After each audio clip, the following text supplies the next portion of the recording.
Said I was not connected. No, I'm connected. On and off, on and off. Technology in the country, always exciting. So, how failure supersizes your business. How do you use failure to supersize your business? I was going to talk today about how success and failure supersize your business, and I probably will mention it a little bit. But the reason I say how failure helps you to supersize your business is because, I don't know about you, but I have always learned way more from my failures or things that didn't work or challenges. We talked about challenges and obstacles and things like that and problems and how we react to them and the impact that they have on our business yesterday. If you caught that, it was pretty interesting. If you didn't, go back and try to listen to it, because I think that it shows a bit of a different perspective, a different way of looking at what I call chops, things that we don't necessarily perceive as optimum at the time that they happen, because we think they suck, and they do suck because bad things happen all the time. Our businesses are never going to be this straight line ascent to the top of the mountain. There's always going to be this bumpy ride, this bumpy road.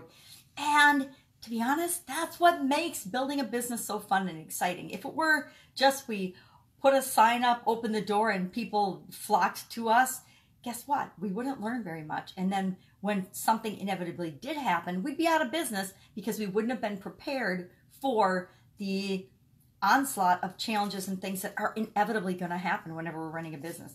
Now I'm cleaning my house and moving offices and homes. And as such, it means I'm digging through and I'm finding all kinds of really cool things that I did like years ago. It's really kind of fascinating. I have been writing and talking about and sharing and teaching and coaching on the same stuff for like the last 10 years. And I didn't even really realize that I was doing it until I started finding some of my notebooks and books and readings and coachings and trainings and things that I've done. And I'm like, oh my God, I'm still talking about these same things today. Maybe they're my message. So that's an example of I failed to see the patterns in my own life. And those are the things now that I will springboard and add back into my business to catapult me and help me succeed much more quickly in supersizing the business that I'm currently working on. But it's as I look back over my business experiences, and they have been many. I think I've been involved in at least 27 different businesses and different organizations and different, in corporate America and then in owning my own businesses. And that's a lot. That's, double what I thought I would. And I thought that's 27 times more than I thought I'd be involved in when I was going to college. I still grew up in the era where they were convincing us that you would go to college, get a good education, go to work for one of the big corporations, and then retire with, a gold watch and an awesome pension. That's how old I am someday. And now 27 jobs, careers, roles later, here I am talking about failure and success, because some of those businesses, some of those careers have been a glowing success. Some of them have just totally gone up in flames, and others I've just chosen to stop participating in for whatever reason. There's always a lot of different reasons. But I ran across something that says, you decide what everything means. It's just a note card, because I have been obviously using note cards for decades as well. And I like to write things down. But what I thought was interesting is, that is so true. We decide what everything means. So I think I want to talk about failure today, thinking that a failure is an obstacle, but it's not. It's just a little challenge or a little speed bump along the road.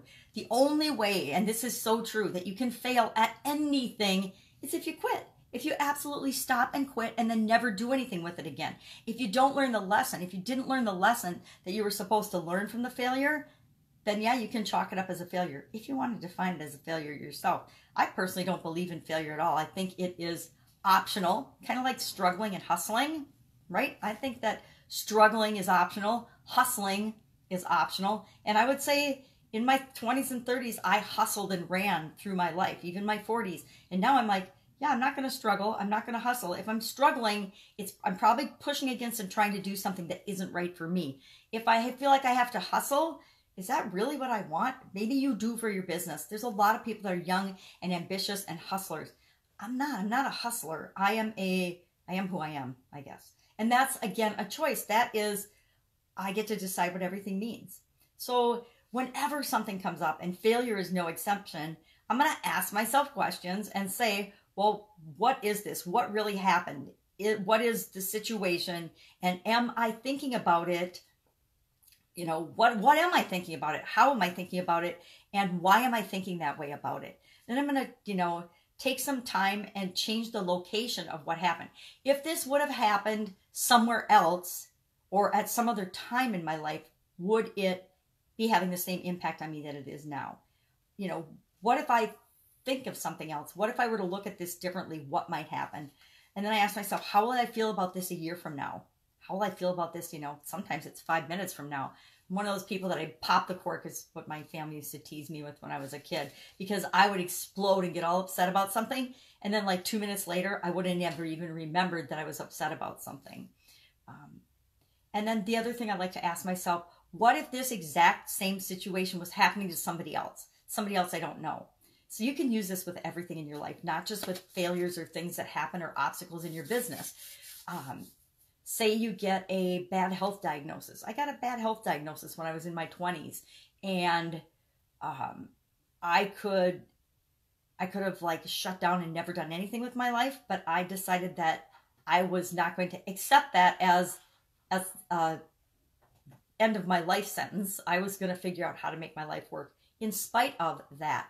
And one of the things I did was I asked myself, well, what if this exact thing had happened to somebody else? What would they do? And how would they react? And how would I feel about it if it was somebody else and it wasn't me?